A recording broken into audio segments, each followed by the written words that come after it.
Carta aos Hebreus, capítulo 1. Passando por uma longa linha de profetas, Deus falou aos nossos antepassados séculos a fio, de diferentes maneiras. Em tempos recentes, a comunicação foi direta, por intermédio de seu Filho. Por meio do Filho, Deus no princípio criou o mundo, e no fim tudo vai pertencer ao Filho.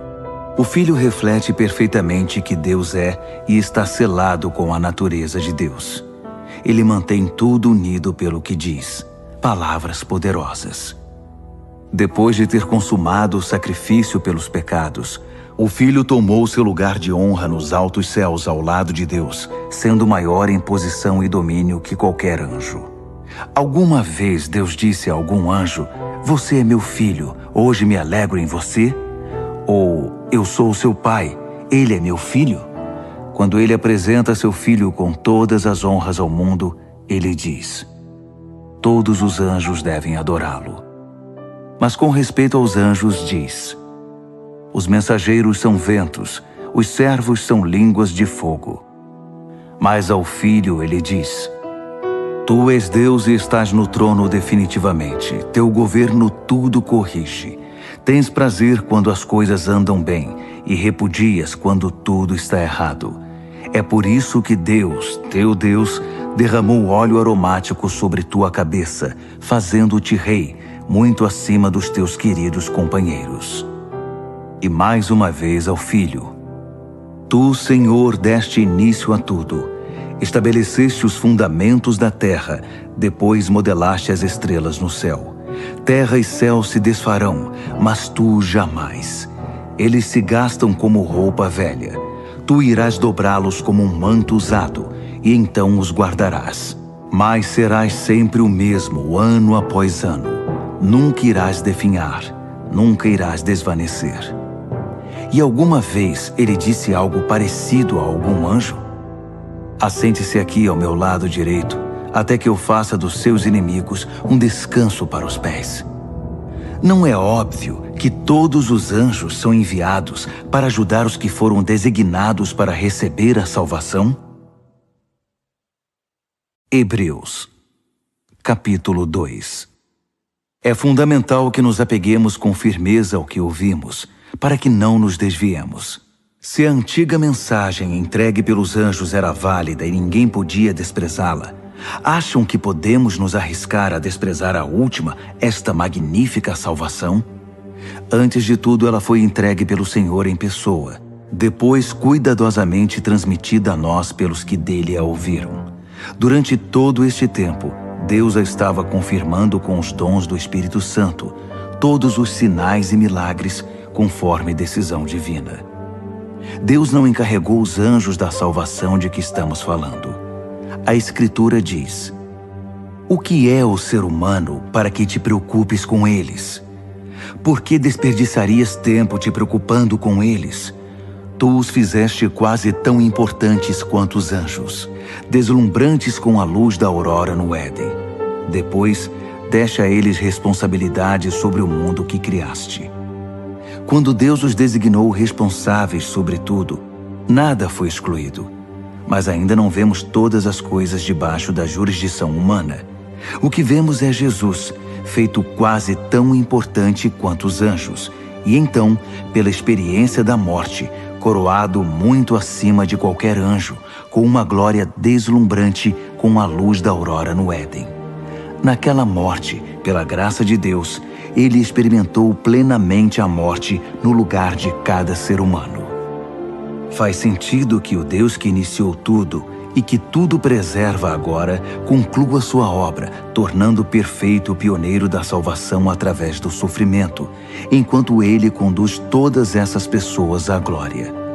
Uma vez que aquele que salva e os que são salvos têm uma origem comum, Jesus não hesita em tratá-los como família, dizendo: vou contar a meus bons amigos, meus irmãos e irmãs, tudo o que sei sobre ti. Vou me reunir a eles num culto e em louvor a ti.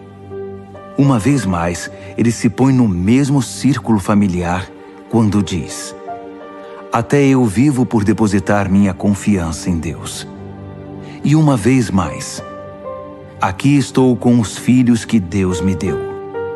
Uma vez que os filhos são de carne e sangue, é óbvio que o Salvador assumiu a carne e o sangue para resgatá-los por sua morte.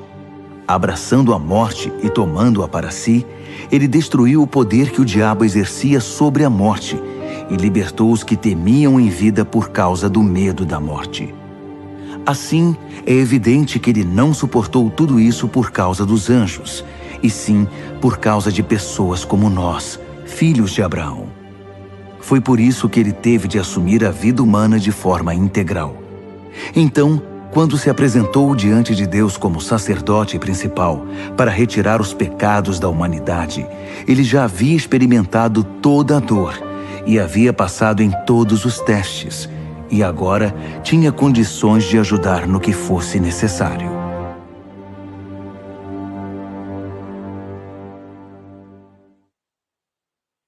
Hebreus, capítulo 3.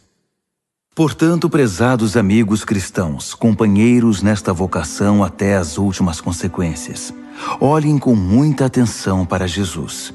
Ele está no centro de tudo em que cremos, pois foi fiel em cumprir tudo o que Deus ordenou.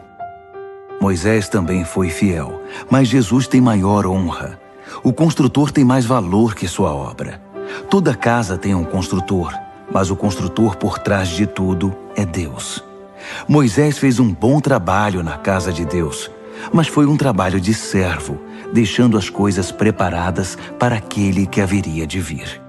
Cristo, o Filho, tem a responsabilidade da casa. Agora basta que nos apeguemos com firmeza a essa ousada confissão e estamos em casa. É por isso que o Espírito Santo diz: hoje, por favor, ouçam. Não fechem os ouvidos, como na revolta amarga, o tempo de provação no deserto. Ainda que eles tivessem observado meu trabalho por 40 anos, seus antepassados não me permitiram agir do meu modo e muitas vezes testaram minha paciência. Fui provocado, muito provocado. Eu disse, o coração deles nunca vai estar comigo. Eles se recusam a andar nos meus caminhos. Irritado, jurei, eles nunca vão chegar ao seu destino, nunca vão conseguir se sentar e descansar. Portanto, amigos, vigiem seus caminhos. Certifiquem-se de que não haja nenhuma descrença maligna rondando e que possa desviá-los do caminho, afastando-se do Deus vivo. Pois enquanto ainda é o hoje de Deus, vigiem um ao outro, para que o pecado não os adormeça. Se pudermos manter a firmeza no ponto em que começamos, é o bastante para estar com Cristo por todo o caminho. Estas palavras soam em nossos ouvidos. Hoje, por favor, ouçam. Não fechem seus ouvidos como na revolta amarga. Quem eram as pessoas que se fizeram de surdas? Não eram as mesmas que Moisés tirou do Egito? E quem provocou Deus por 40 anos? Não foram os mesmos que se fizeram de surdos e viraram cadáveres no deserto? E quando ele jurou que nunca iriam chegar ao seu destino, não estava ele se referindo aos que se fizeram de surdos? Eles nunca chegaram lá porque não o ouviram e nunca creram. Hebreus, capítulo 4. Enquanto a promessa de descansar nele nos impulsiona para o alvo de Deus, cuidemos para não sermos desqualificados. Recebemos as mesmas promessas que o povo do deserto. No entanto, elas não fizeram bem a eles, porque não foram recebidas com fé. Portanto, se crermos, iremos experimentar o estado de descanso. Se não crermos, nada feito. Lembrem-se do que Deus disse: com ira jurei, eles nunca vão chegar ao seu destino. Nunca vão conseguir descansar de verdade. Deus fez essa promessa, embora tivesse cumprido a parte dele antes da fundação do mundo. Em algum lugar está escrito: Deus descansou no 7º dia, tendo completado sua obra. Mas outro texto diz: eles nunca vão conseguir descansar de verdade. Portanto, essa promessa ainda não foi cumprida. Os antigos não chegaram ao lugar de descanso porque foram desobedientes. Deus continua renovando a promessa e estabelecendo a data de hoje, como fez no Salmo de Davi, séculos depois do convite original. Hoje, por favor, ouçam, não fechem os ouvidos. Essa promessa ainda é válida. Ela não foi cancelada no tempo de Josué. Do contrário, Deus não continuaria renovando a promessa para hoje. A promessa de chegada e descanso para o povo de Deus ainda está de pé. Deus mesmo está neste descanso. E no fim da jornada, descansaremos com Ele. Portanto, permaneçamos firmes e chegaremos ao local de descanso. Se não houver desobediência, não haverá desvio. Tudo o que Deus diz é sério. O que Ele diz, acontece. Sua poderosa palavra é aguda como o bisturi e capaz de cortar tudo, seja dúvida, seja desculpa, mantendo-nos abertos para ouvir e obedecer. Nada, nem ninguém, está fora do alcance da palavra de Deus. Não se pode fugir dela. Não há como. Agora que já sabemos o que temos, Jesus, esse grande sacerdote principal com acesso imediato a Deus, não podemos perdê-lo jamais. Não temos um sacerdote que não conhece nossa realidade. Ele experimentou fraqueza e provações, e experimentou tudo, menos o pecado. Portanto, vamos andar direito e receber o que Ele tem para nos dar. Recebam a misericórdia, aceitem a ajuda. Hebreus, capítulo 5. Todo sacerdote principal, selecionado para representar o povo diante de Deus e oferecer sacrifícios pelos pecados deles, deve ser paciente com as falhas deles, pois essa também é a sua própria experiência.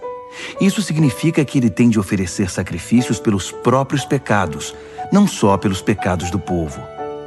Ninguém assume por conta própria essa posição de honra. Precisa ser chamado por Deus, como foi o caso de Arão. Nem Cristo se presumiu sacerdote principal. Ele também foi separado por aquele que disse: Tu és meu filho, hoje me alegro em ti. Em outro lugar, Deus declara: Tu és sacerdote para sempre, na ordem real de Melquisedeque. Enquanto viveu na terra, antecipando a morte, Jesus clamou de dor e lamentou de tristeza, enquanto apresentava suas orações sacerdotais a Deus. Ainda que fosse o Filho de Deus, ele aprendeu uma obediência confiante pelo que sofreu, assim como nós. Então, tendo chegado ao apogeu da maturidade e declarado por Deus sacerdote principal na ordem de Melquisedeque, ele se tornou a fonte da salvação eterna para todos os que obedecem a ele confiadamente. Tenho muito a dizer sobre este assunto, mas é difícil argumentar com vocês, pois se apegaram ao mau hábito de não ouvir. Vocês já deveriam ser mestres, mas percebo que ainda precisam de alguém que se sente com vocês e ensine de novo os princípios elementares acerca de Deus, desde o início. Estão bebendo leite materno, quando deveriam estar há muito tempo ingerindo alimento sólido. O leite é para principiantes, inexperientes nos caminhos de Deus. O alimento sólido é para quem tem maturidade e alguma prática em discernir o certo do errado. Hebreus, capítulo 6. Portanto, vamos abandonar os rabiscos da pré-escola e passar para as grandes obras de arte que retratam Cristo. Cresçam em Cristo. As verdades fundamentais estão estabelecidas. Virar as costas para a salvação da autoajuda e se voltar para Deus com toda a confiança. Instruções batismais, imposição de mãos, ressurreição dos mortos, castigo eterno. Se Deus nos ajudar, permaneceremos fiéis a tudo isso. Mas isso não é tudo. Continuemos. Os que já viram a luz provaram o sabor dos céus, foram parte da obra do Espírito Santo, experimentaram pessoalmente a absoluta bondade da palavra de Deus e os poderes que se manifestaram em nós, e ainda assim, com desprezo, viraram as costas para tudo isso e lavaram as mãos. Bem, eles não podem começar tudo de novo, como se nada tivesse acontecido. É impossível, porque crucificaram Jesus outra vez.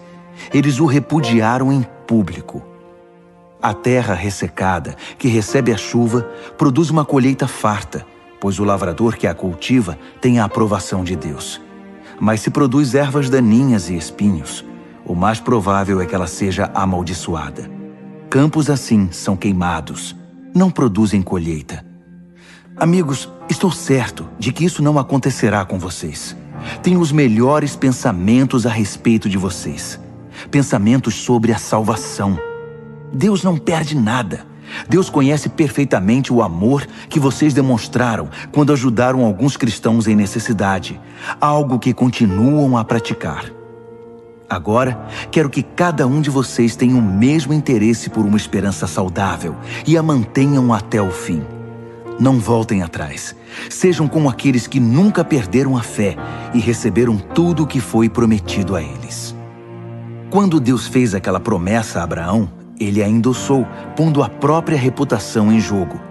Ele disse: prometo que o abençoarei com tudo o que tenho.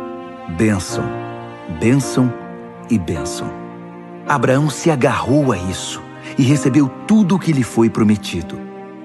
Quando alguém faz uma promessa, oferece também uma garantia, apelando para alguma autoridade acima dele. Assim, se houver alguma dúvida a respeito da promessa, a autoridade entra em ação, decidindo qualquer questionamento. Deus, como garantia de suas promessas, deu sua palavra, uma garantia sólida como rocha. Deus não pode quebrar sua própria palavra. E como sua palavra não pode mudar, sua promessa é também imutável. Nós que recorremos a Deus para salvar nossa vida, temos todos os motivos para agarrar com as duas mãos a esperança prometida e nunca mais a largar. Essa esperança é uma linha da vida espiritual inquebrável, que vai além de tudo que é visível, até a presença de Deus, onde Jesus está. Pois ele se adiantou a nós e assumiu sua posição permanente de sacerdote principal a nosso favor, na ordem de Melquisedeque. Hebreus, capítulo 7.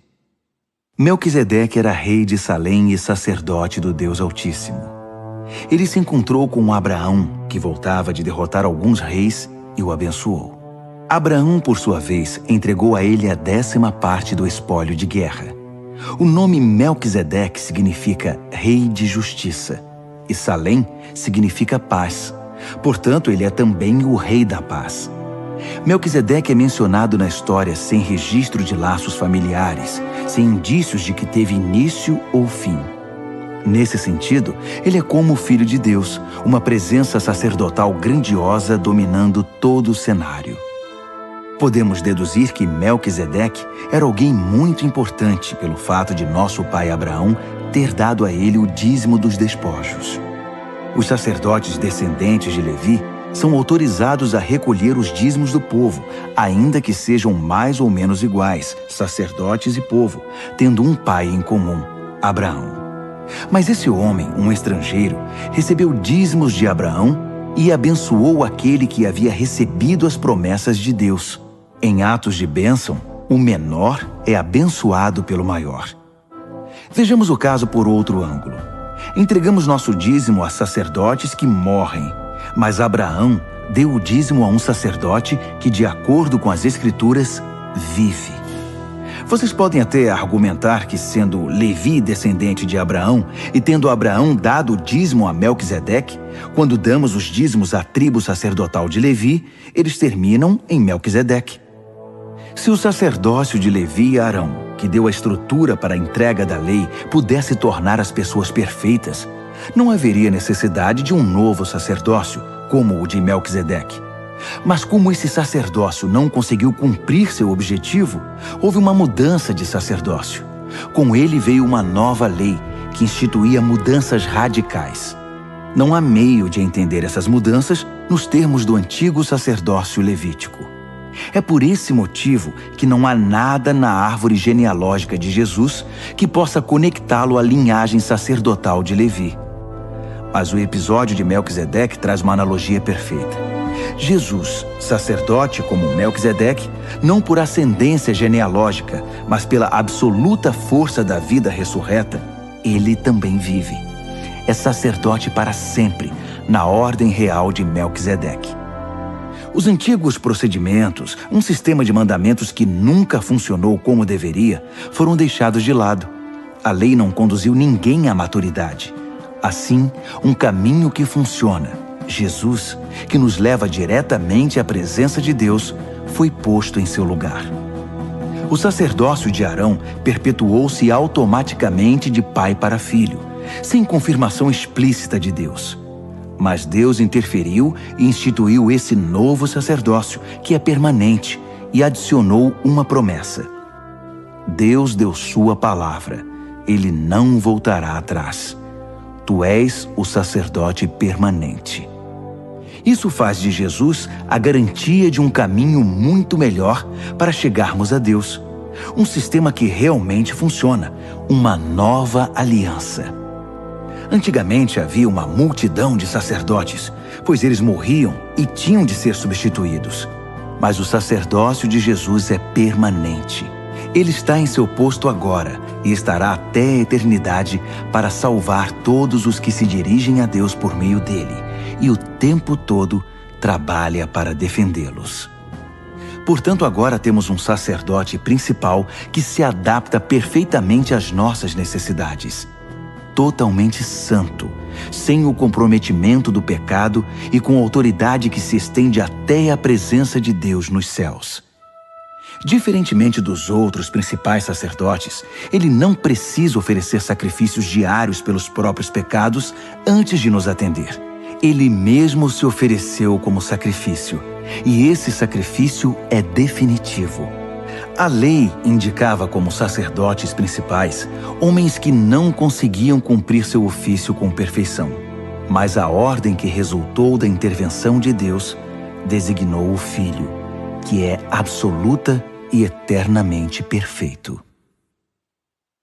Hebreus, capítulo 8.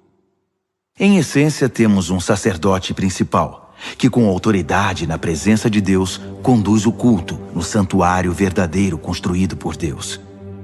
A tarefa do sacerdote principal é oferecer dádivas e sacrifícios.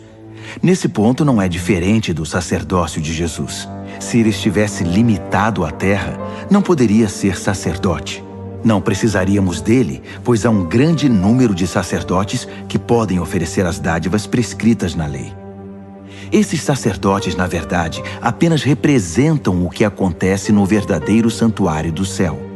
Moisés teve um vislumbre dele na época em que estava para edificar o santuário do tabernáculo. Foi quando Deus disse: siga exatamente o que você viu na montanha. Mas a obra sacerdotal de Jesus ultrapassa em muito a dos outros sacerdotes, pois ele faz parte de uma aliança muito superior. Se a primeira aliança tivesse funcionado, a segunda não seria necessária. Mas sabemos que a antiga aliança deixou a desejar, pois Deus disse: levantem a cabeça, está chegando o dia em que vou estabelecer uma nova aliança com Israel e Judá. Vou deixar de lado a antiga aliança que estabeleci com os antepassados deles, quando os conduzi pela mão na saída do Egito. Eles não cumpriram a parte deles no acordo, por isso os deixei de lado. Mas a nova aliança que estou fazendo com Israel não será escrita no papel, não será esculpida em pedra. Desta vez vou escrever a aliança neles mesmos. Vou gravá-la no coração deles. Vou ser o Deus deles, e eles serão meu povo.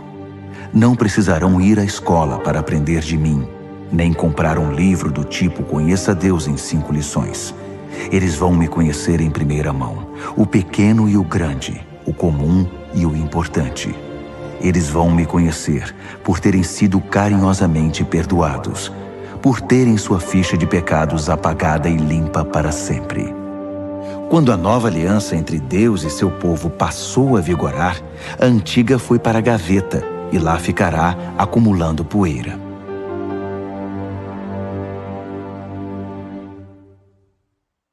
Hebreus, capítulo 9. A primeira aliança continha orientações para o culto e contava com um lugar designado especialmente para realizá-lo. Uma grande tenda exterior foi montada. Ela abrigava o candelabro, a mesa e o pão da presença. Esse local era conhecido como Lugar Santo. Uma cortina foi estendida, e atrás dela montaram uma tenda menor, o lugar santíssimo. Ali foram postos o altar de incenso, feito de ouro, e a arca da aliança, que era coberta de ouro e guardava uma urna de ouro com maná, o cajado de Arão que floresceu, as tábuas da aliança e o propiciatório, sob a sombra das asas do anjo. Mas não temos tempo para comentar isso agora. Depois que tudo estava em seu lugar, os sacerdotes cuidavam de suas tarefas na tenda maior. Mas apenas o sacerdote principal entrava na tenda interior, a menor, e isso uma vez por ano, para oferecer um sacrifício de sangue pelos próprios pecados e pelos pecados acumulados do povo. Essa foi a maneira utilizada pelo Espírito Santo para mostrar, por meio de uma parábola visual, que enquanto a tenda maior existisse, o povo não poderia andar com Deus lado a lado. Nesse sistema, as oferendas e os sacrifícios não podem, de fato, chegar ao âmago da questão. Não podem acalmar a consciência das pessoas, pois estão limitadas a questões de ritual e comportamento. Trata-se essencialmente de um arranjo temporário, até que uma revisão completa pudesse ser feita. Mas quando o Messias, o sacerdote principal dos assuntos superiores da nova aliança, entrou em cena, ele ignorou o antigo tabernáculo e seus utensílios, neste mundo criado, e se dirigiu diretamente ao tabernáculo dos céus, o verdadeiro lugar santo, para exercer um ministério perfeito. Ele também descartou os sacrifícios que consistiam em sangue de bezerros e de bodes, e os substituiu pelo oferecimento do próprio sangue. Esse foi o preço da nossa libertação definitiva. Se o sangue de animais e outros rituais de purificação tiveram algum efeito positivo sobre nosso comportamento e nossa religião, imaginem quanto mais o sangue de Cristo é capaz de purificar nossa vida, por dentro e por fora. Por meio do Espírito, Cristo ofereceu-se como sacrifício sem defeito e nos libertou dos esforços inúteis para que nos tornássemos pessoas respeitáveis e pudéssemos viver para Deus. Assim como um testamento só tem efeito depois da morte de quem o fez, a nova aliança foi iniciada com a morte de Jesus. Sua morte assinalou a transição da antiga aliança para a nova, cancelando as antigas obrigações e os pecados que as acompanhavam, e convocando os herdeiros a receber a herança eterna que foi prometida a eles. Reuniu Deus e seu povo neste novo caminho. Mesmo na primeira aliança, houve a necessidade de uma morte para sua confirmação. Depois de ler todos os termos da aliança da lei, o testamento de Deus, Moisés pegou o sangue dos animais sacrificados e, num gesto solene, aspergiu-o sobre o documento e sobre o povo, que era o beneficiário. Ele atestou sua validade com as palavras: "Este é o sangue da aliança ordenada por Deus." Fez o mesmo com o local de culto e seu mobiliário. Moisés disse ao povo: "Este é o sangue da aliança que Deus firmou com vocês." Num testamento, pode-se dizer que tudo gira em torno da morte. É por isso que o sangue, a evidência da morte, é tão usado em nossa tradição, especialmente no que se refere ao perdão de pecados. Isso indica a proeminência do sangue e da morte em todas aquelas práticas secundárias que apontam para as realidades do céu. Indica também que quando o que é real assume seu lugar, os sacrifícios de animais não são mais necessários, pois já cumpriram seu propósito. Cristo não entrou na versão terrestre do lugar santo. Ele entrou no verdadeiro lugar santo e ofereceu-se a Deus como sacrifício pelos nossos pecados. Ele não faz isso todo ano, como os principais sacerdotes faziam na antiga aliança, com um sangue que não era o deles. Se fosse, ele teria de se sacrificar repetidamente no decorrer da história. Em vez disso, ele se sacrificou de uma vez por todas, assumindo todos os outros sacrifícios no seu sacrifício, a solução final para o pecado. Todo mundo tem de morrer uma vez e depois encarar as consequências de sua vida. A morte de Cristo também foi um acontecimento único, mas foi um sacrifício que levou nossos pecados para sempre. Assim, da próxima vez que ele se manifestar, o resultado para os que estão ansiosos por encontrá-lo será exatamente a salvação. Hebreus, capítulo 10. A antiga aliança era apenas um vislumbre das boas coisas da nova aliança. Uma vez que a antiga aliança da lei não era completa em si mesma, ela não poderia aperfeiçoar os que participavam dela. Não importa quantos sacrifícios oferecessem ano após ano, jamais conseguiriam uma solução definitiva. Se tivessem conseguido, os adoradores seguiriam cada um o seu caminho alegremente, não mais presos aos seus pecados. Mas em vez de remover a consciência do pecado, a repetição dos sacrifícios de animais na verdade só realçava a preocupação e a culpa, porque o sangue de touros e de bodes não tem poder para eliminar pecados. É isso que a profecia quer dizer nas palavras de Cristo. Tu não queres sacrifícios e ofertas ano após ano, e me preparaste um corpo para o sacrifício. Não é o aroma ou a fumaça do altar que te dá prazer. Então eu disse, estou aqui para fazer do teu modo, ó Deus, como está determinado no teu livro. Quando ele diz, tu não queres sacrifícios e ofertas, está se referindo às práticas da antiga aliança. Quando acrescenta, estou aqui para fazer do teu modo, deixou de lado o sistema antigo para promulgar a nova aliança, o modo de Deus, por meio do qual nos tornamos perfeitos para Deus pelo sacrifício único de Jesus. O sacerdote trabalha no altar todos os dias, oferecendo o mesmo sacrifício ano após ano, e nem de longe resolve o problema do pecado. Como sacerdote, Cristo fez um sacrifício único pelos pecados, e tudo se resolveu. Então, ele se sentou à direita de Deus e apenas esperou que seus inimigos desabassem. Foi um sacrifício perfeito, realizado por uma pessoa perfeita, para aperfeiçoar pessoas muito imperfeitas. Por meio daquela simples oferta, ele fez tudo o que precisava ser feito para os que tomam parte no processo purificador. O Espírito Santo confirma. A nova aliança que estou fazendo com Israel não será escrita no papel, não será esculpida em pedra. Desta vez, vou escrever a aliança neles mesmos. Vou gravá-la no coração deles. Ele conclui. Vou limpar de vez a ficha dos pecados deles. Uma vez que os pecados foram definitivamente eliminados, não é preciso mais oferecer sacrifícios por eles. Portanto, amigos, podemos agora, sem hesitação, caminhar direto para Deus, até o lugar santo. Jesus preparou o caminho pelo sangue de seu sacrifício e atua como nosso sacerdote diante de Deus. A cortina que dá acesso à presença de Deus é seu corpo. Então, avante, cheios de fé, confiantes de que estamos apresentáveis para Ele, vamos nos agarrar às promessas que nos fazem prosseguir. Ele sempre mantém sua palavra. Sejamos criativos no amor, no encorajamento e na ajuda. Não evite as reuniões de culto, como alguns fazem, desprezando os irmãos, ainda mais agora que o grande dia se aproxima. Desistir e virar as costas para tudo que aprendemos e recebemos, para a verdade que agora sabemos, é o mesmo que rejeitar o sacrifício de Cristo, e estaremos sem defesa no juízo final.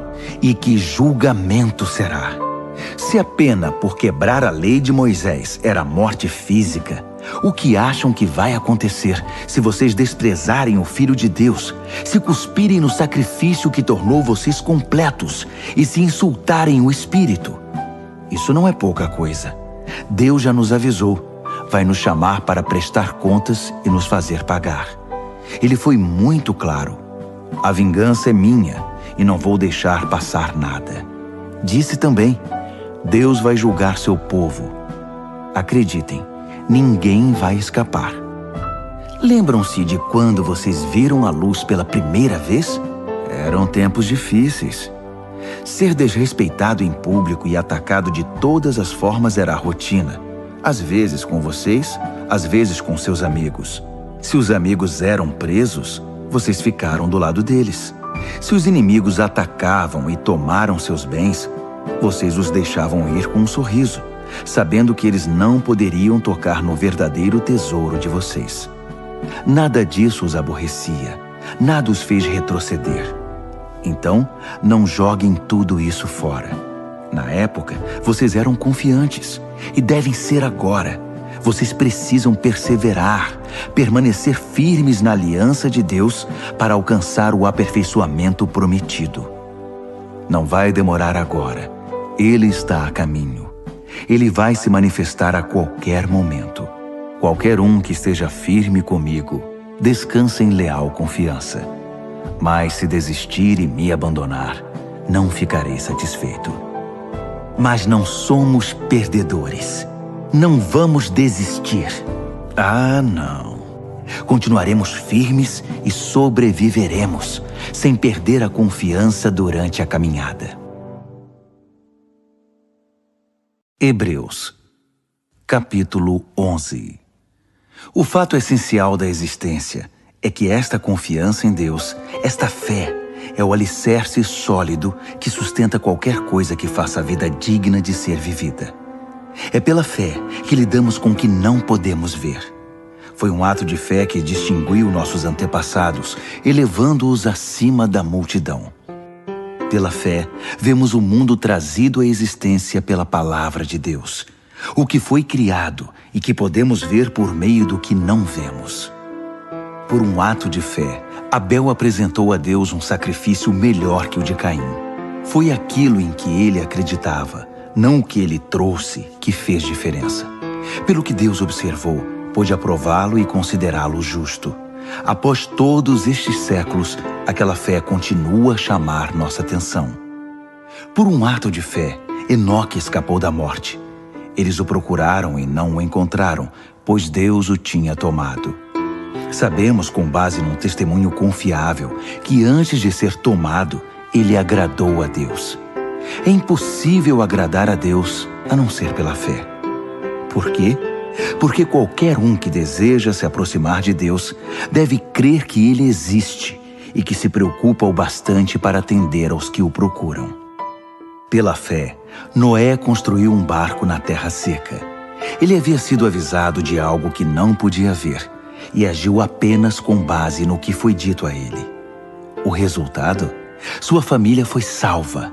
Seu ato de fé estabeleceu uma linha divisória entre a maldade do mundo descrente e a justiça do mundo que cria. Como consequência, Noé tornou-se íntimo de Deus. Por um ato de fé, Abraão disse sim ao chamado de Deus e partiu para um lugar desconhecido, que se tornaria seu lar. Quando ele saiu, não tinha ideia de para onde estava indo. Por um ato de fé, foi residir no país que, de acordo com a promessa, seria dele. Viveu ali como estrangeiro e morava em tendas. Isaac e Jacó fizeram o mesmo, vivendo pela mesma promessa. Abraão agiu assim, mantendo o olhar numa cidade invisível, que tem fundamentos reais e eternos, a cidade planejada e construída por Deus. Pela fé, a estéril Sara conseguiu engravidar, mesmo sendo já bem idosa, porque ela creu que a pessoa que fez a promessa iria cumpri-la. Foi assim que de um homem idoso e sem vigor, nasceram milhões de pessoas. Cada uma dessas pessoas de fé morreu sem ver o cumprimento da promessa, mas ainda crendo. Como conseguiram? Elas o viram e saudaram de longe, aceitando o fato de que eram passageiros neste mundo. Quem vive assim sabe que está procurando seu verdadeiro lar. Se estivessem com saudade do antigo país, poderiam ter voltado quando quisessem, mas buscavam um país muito melhor que o antigo. Buscavam o país celestial. É fácil entender por que Deus é tão orgulhoso dessas pessoas e por que é uma cidade à espera delas. Pela fé, Abraão, na hora da prova, ofereceu Isaque de volta para Deus. Agindo com fé, ele estava disposto a devolver o filho prometido, seu único filho, assim como se havia mostrado feliz em recebê-lo. E isso depois de Deus ter dito a ele: seus descendentes virão de Isaque. Abraão raciocinou que Deus, se quisesse, poderia ressuscitar o morto. Em certo sentido, foi o que aconteceu quando ele pôde retirar Isaque vivo do altar. por um ato de fé, Isaque vislumbrou o futuro, enquanto abençoava Jacó e Esaú.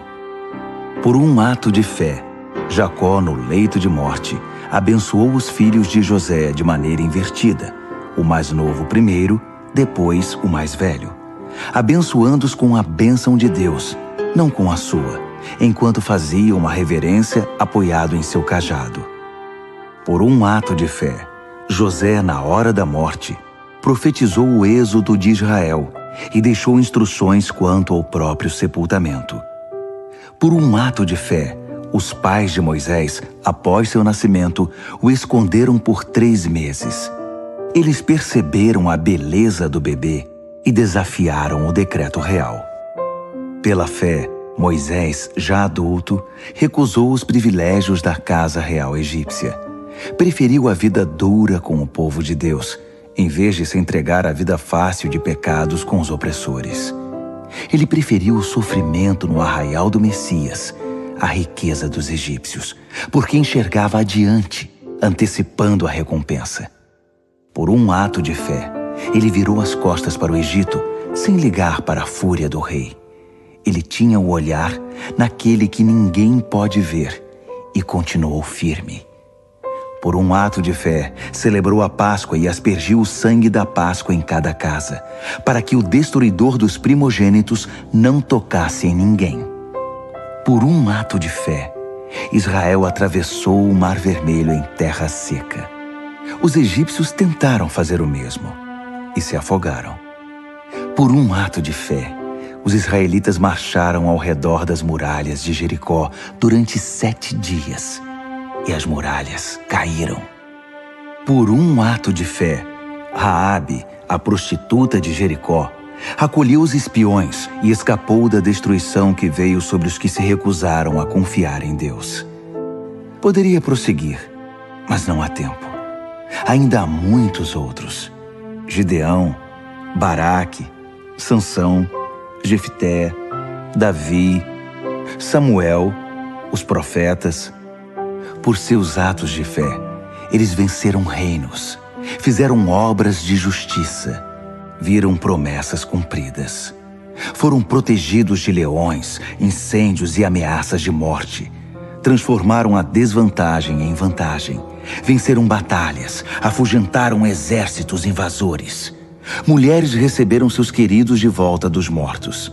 Foram eles que, sob tortura, se recusaram a desistir e ser libertados, preferindo algo melhor, a ressurreição. Outros enfrentaram abusos, açoites e, sim, algemas e prisões. Temos informação de alguns que foram apedrejados, cerrados ao meio, assassinados a sangue frio. Histórias de homens vagando pela terra em peles de animais, sem teto, sem amigos, sem força. O mundo não os mereceu, vivendo como podiam nas periferias cruéis do mundo. Entretanto, nenhum desses exemplos de vida de fé puseram a mão na recompensa prometida. Deus tem um plano melhor para nós. Que nossa fé se junte a deles para formar um todo completo, como se a vida de fé que eles tiveram não fosse completa sem a nossa.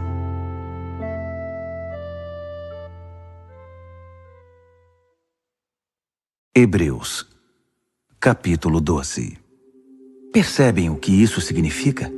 Todos esses pioneiros iluminando o caminho, todos esses veteranos nos encorajando? Significa que o melhor a fazer é continuar. Livres dos acessórios inúteis, comecem a correr e nunca desistam. Nada de gordura espiritual extra, nada de pecados parasitas. Mantenham os olhos em Jesus, que começou e terminou a corrida de que participamos. Observem como ele fez, porque ele jamais perdeu o alvo de vista, aquele fim jubiloso com Deus. Ele foi capaz de vencer tudo pelo caminho, a cruz, a vergonha, tudo mesmo. Agora está lá, num lugar de honra ao lado de Deus. Quando se sentirem cansados no caminho da fé, lembrem-se da história dele, da longa lista de hostilidade que ele enfrentou. Será como uma injeção de adrenalina na alma. nessa luta incessante contra o pecado. Outros sofreram muito mais que vocês, sem falar no que Jesus enfrentou, todo aquele derramamento de sangue. Portanto, nada de autocomiseração. Ou vocês já se esqueceram de que os bons pais tratam bem os filhos e que Deus trata vocês como filhos dele? Meus filhos queridos, não desprezem a disciplina de Deus. Também não sejam esmagados por ela. Ele disciplina o filho que ama. O filho que ele abraça, ele também corrige. Deus está educando vocês. É por isso que vocês nunca devem desistir. Ele está tratando vocês como filhos queridos. Essa provação que vocês estão enfrentando não é um castigo, é um treinamento, a experiência normal dos filhos. Só pais irresponsáveis deixam os filhos por conta própria. Vocês gostariam que Deus fosse irresponsável? Se respeitamos nossos pais que nos educaram e não nos mimaram, por que não aceitar a disciplina de Deus para que possamos viver de verdade? Quando éramos crianças, nossos pais faziam o que para eles parecia o melhor. Mas Deus está fazendo o que é melhor para nós. Está nos treinando para que possamos viver de acordo com seu santo propósito. A disciplina nunca é divertida quando está sendo aplicada. É sempre dolorosa. No entanto, mais tarde, evidentemente, é uma bela recompensa, pois quem é treinado adequadamente se torna maduro no relacionamento com Deus. Não cruzem os braços, não fiquem parados. Preparem o caminho dos maratonistas para que ninguém tropece, caia ou pise em algum buraco e sofra uma contusão no tornozelo. Ajudem-se mutuamente e corram. Esforcem-se para que seja possível a convivência uns com os outros e com Deus. Senão o máximo que vão conseguir é um vislumbre de Deus. Não permitam que ninguém despreze a generosidade de Deus. Não deixem que a erva daninha da amargura se espalhe. Uns poucos espinhos podem arruinar um jardim em pouco tempo. Cuidado com a síndrome de Esaú. Desprezar o dom permanente de Deus para satisfazer um apetite passageiro. Vocês sabem que Esaú mais tarde se arrependeu daquele ato impulsivo e tentou, ora com lágrimas, ora sem lágrimas, recuperar a bênção de Deus. Mas já era tarde demais. Diferentemente dos seus antepassados, vocês não foram até o Monte Sinai, aquele fogo como que de vulcão e estrondo de terremoto, para ouvir Deus falar. As palavras ensurdecedoras e a mensagem forte a ponto de balançar a alma os aterrorizaram, e eles imploraram que parasse. Quando ouviram a frase, se um animal tocar a montanha deverá morrer, ficaram com medo até de se mexer. Até Moisés ficou assustado. Essa não é de modo algum a experiência de vocês. Vocês chegaram ao Monte Sião, a cidade onde o Deus vivo reside. A Jerusalém invisível é habitada por multidões de anjos festivos e cidadãos que creem. É a cidade onde Deus é o juiz e na qual seus julgamentos nos tornam justos. Vocês chegaram a Jesus, que apresentou uma nova aliança, um novo alvará concedido por Deus. Ele é o mediador desta aliança. A morte de Jesus não foi como a de Abel, um assassinato que clama por vingança. Em vez disso, tornou-se uma proclamação da graça. Portanto, não tapem os ouvidos para essas palavras tão agradáveis. Se os que ignoraram as advertências terrenas não escaparam, o que nos acontecerá se virarmos as costas para as advertências do céu? A voz de Deus naquela ocasião sacudiu a terra até os fundamentos. Desta vez ele foi bem claro. Vai sacudir os céus também. Um último abalo, muito violento e devastador, de cima para baixo. A expressão "um último abalo" significa uma limpeza completa, que elimina todo o lixo religioso e histórico e traz à tona a essência inabalável e limpa, sem mistura alguma. Viram o que conseguimos? Um reino inabalável. Conseguem entender como devemos ser gratos? Não apenas agradecidos, mas em atitude de adoração profunda e reverentes na presença de Deus. Pois Deus não é um espectador indiferente. Ele está ativamente limpando a casa, queimando tudo o que precisa ser queimado, e não vai desistir até que toda a sujeira desapareça. O próprio Deus é o fogo.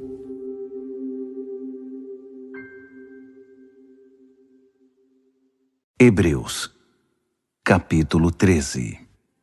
Estejam bem uns com os outros, unidos pelo amor, sempre prontos para oferecer uma refeição ou uma pousada se alguém precisar, pois alguns receberam anjos em casa sem o saber. Tratem os prisioneiros como se estivessem presos com eles. Cuidem das vítimas de abuso como se o que aconteceu com elas tivesse acontecido a vocês. Honrem o casamento e mantenham a pureza sexual entre marido e esposa. Deus não aprova o sexo casual e ilícito. Não fiquem obcecados por adquirir bens materiais.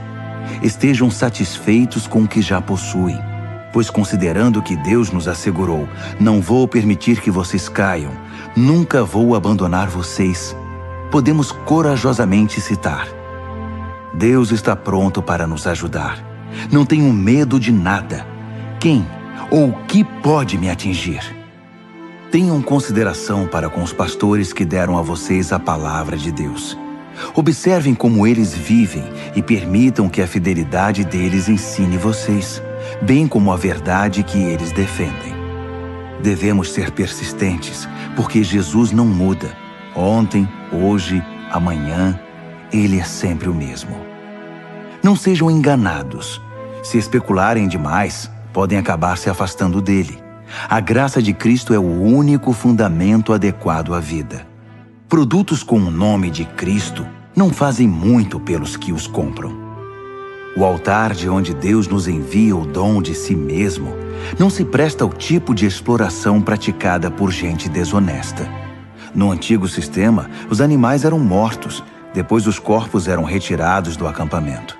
O sangue então era trazido para dentro do altar como sacrifício pelo pecado. Ocorreu o mesmo com Jesus. Ele foi crucificado fora das portas da cidade, e ali ele derramou o sangue do sacrifício, que foi trazido para o altar de Deus, a fim de purificar seu povo. Portanto, vamos para fora onde Jesus está, onde a ação está. Não devemos pensar em privilégios, mas assumir nossa parte no sofrimento de Jesus. Esse mundo que fica do lado de dentro não é nosso lar. Esperemos a cidade que está para vir. Vamos para o lado de fora com Jesus, não mais derramando sangue de sacrifícios de animais, e sim os louvores dos nossos lábios a Deus em nome de Jesus. Não pensem que por achar que tudo está resolvido, poderão se tornar preguiçosos e não fazer mais nada pelo bem comum. Não. Compartilhem o que têm com os outros. Deus tem prazer especial em atos de culto. Um tipo diferente de sacrifício que tem lugar na cozinha, no local de trabalho ou na rua. Sejam obedientes aos seus pastores. Ouçam o conselho deles. Eles estão atentos à condição da vida de vocês e trabalham sob a estrita supervisão de Deus. Contribuam para que a liderança deles seja alegre, não penosa. Por que tornar as coisas mais difíceis? Orem por nós.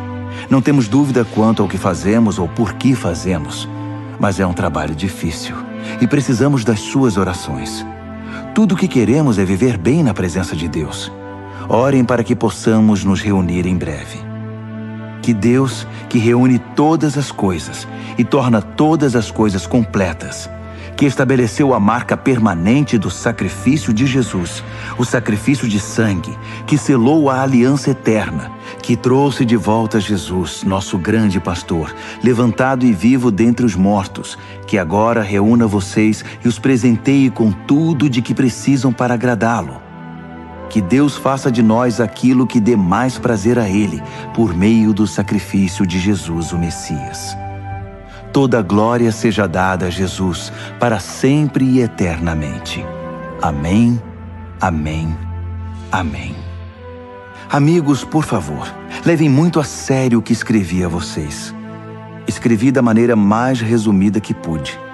Portanto, há muita coisa que não falei. Vocês vão gostar de saber que Timóteo saiu da prisão. Se ele vier logo, vou com ele visitar vocês. Transmitam uma palavra de saudação aos seus pastores e a todas as congregações. Todos aqui na Itália enviam lembranças. A graça seja com cada um de vocês.